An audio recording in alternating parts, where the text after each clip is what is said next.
Dia de los Muertos, or the Day of the Dead, is not a day of sadness, but instead is a day of celebration. And today, we're doing it cat style. Now maybe you're like me and you live with a small mountain of cats, each with their own fan club, each with their own peculiar definition of fun. And like any overindulgent pet mom or dad, you want them to have the best time imaginable. So in great hopes for cat toy happiness, or in absolute weakness, you go on Amazon and buy the deluxe cat toy multi-pack. And then another, and then another. Until suddenly you've curated a small Smithsonian of dyed cotton balls, bells, feathers, and a questionable plush Germanoid. Is this like the weirdest thing? Our cats have many toys. Maybe too many toys. And like everything else, some fade away. We have a good handful that are no longer played with, an even greater handful that rolled under our couch, stove, and buffet, and there's a few that may never be seen again.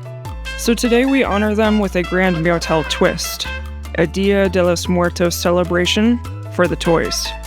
Either with the cats' help or with their interruptions, we're going to create a cardboard city of arches and murals, a toy parade worthy of 6th Avenue, and an ofrenda built not for ancestors, but for squeakers. Now, all I need is to find a crazy lady who's been hoarding cardboard in the basement.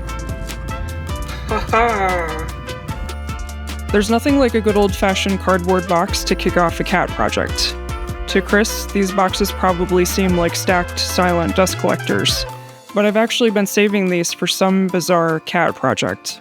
And to the cats, my piles of clutter are actually an amusement park. Yuki loves cardboard, and if you look closely, you'll see that she's bitten into many of the cardboard flaps.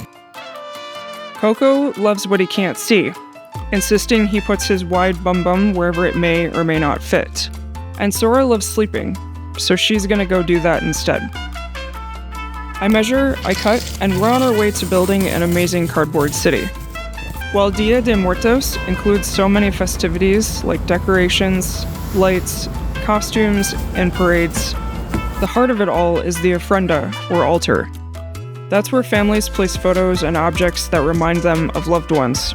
The tradition is simple and beautiful. As long as we remember someone, they can come visit us again for a night. And it's a joyful occasion of color, of memory, and love, celebrating the lives of the dead. Today, Yuki is celebrating her felt wand. Yuki Tuki. Hi, sweetie. Do you want to tell everyone what you did to your wand? Huh? The wand is a day one toy. It's one of the first toys that we ever played with together. She can hear the bell jingling, and when the stick drags across the floor, she can chase it. She catches it, or when she did catch it, she'd hang on to the strings as her prize.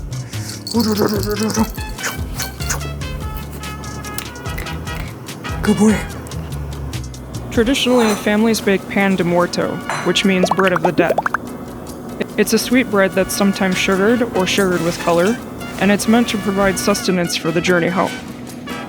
Instead of pan de muerto, I bought a taiyaki mold, so we can make a fish-shaped bread. Speaking of food, this is Coco's banana.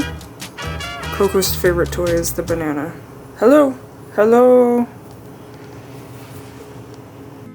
As I was saying, Coco's favorite toy is his banana.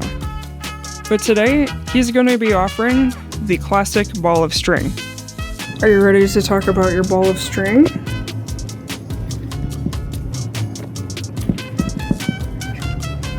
What's that?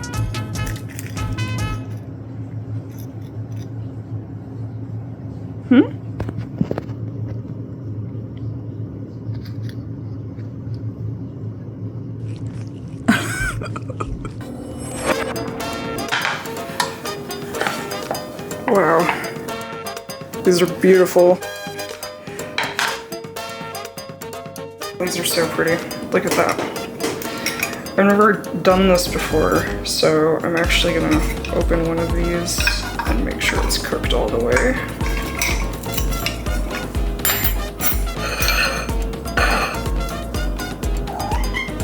Oh, I don't want to. I'm just gonna put a toothpick in it.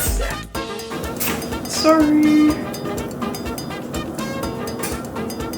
Yeah, I think that's done. Amazing. If you happen to have an interest in these, I made this with just a plain and blueberry waffle mix.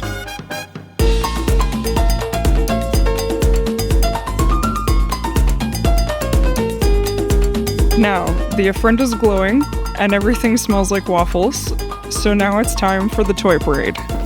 I really wanted a parade, like a proper one with lights, music, and some questionable engineering decisions. So I've gone out and found a bunch of used kid toys. Each one of these has that perfect look of something that's been driven into a baseboard 1,000 times. I just finished washing the fleet, so to say, and now I'm going to focus on strapping cat toys onto them. Most of these are Yuki and Koko's toys. And if you're really wondering why the heck I have so many toys, for real, it's because I rotate them Montessori style, so they have something to be engaged with every week. Sora, on the other hand, is not a ground toy enthusiast. She's all about feather wands and things in flight. Today, she's going to be celebrating this little thing. She used to take her tiny baby teeth and bite off each feather one by one, like a bad little kitty. Now I keep a whole pack on standby in case she ever feels like reliving her glory days. Everything's about ready for the celebrations to begin. The toys, the lights, the special foods and snacks. All three cats have their remembered toys on the ofrenda. There are also so many other parts to the tradition to learn about, like the candles, the tiers of the ofrenda, and the marigolds. But tonight we're going to wrap up with a last and final tradition, a literary calaveras, which is a satirical poem making fun of both the living and the dead. Welcome to the parade today, of toys who've rolled and gone astray. Feathers, balls, and bits of fluff, you were all loved, but not enough. Likatrina is waiting, all fancy and bright, welcoming toys who lost their fight. Though Koko chewed your head today, he swears he meant it in a loving way. Yuki's blind but bold and sweet. She'll push you off with tidy feet. And Sora, dear Sora, she's fast asleep. Missed your farewell, her nap was deep. The plastic balls rest beneath the couch, beside old snacks and one last pouch. But don't be sad, you'll rise up soon. Mom's ordered more, they'll be here by noon.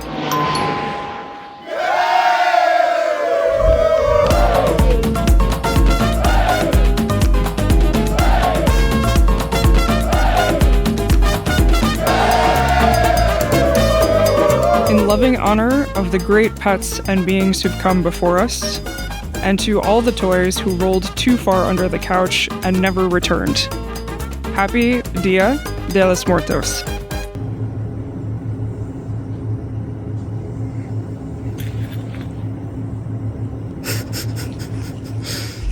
Got it.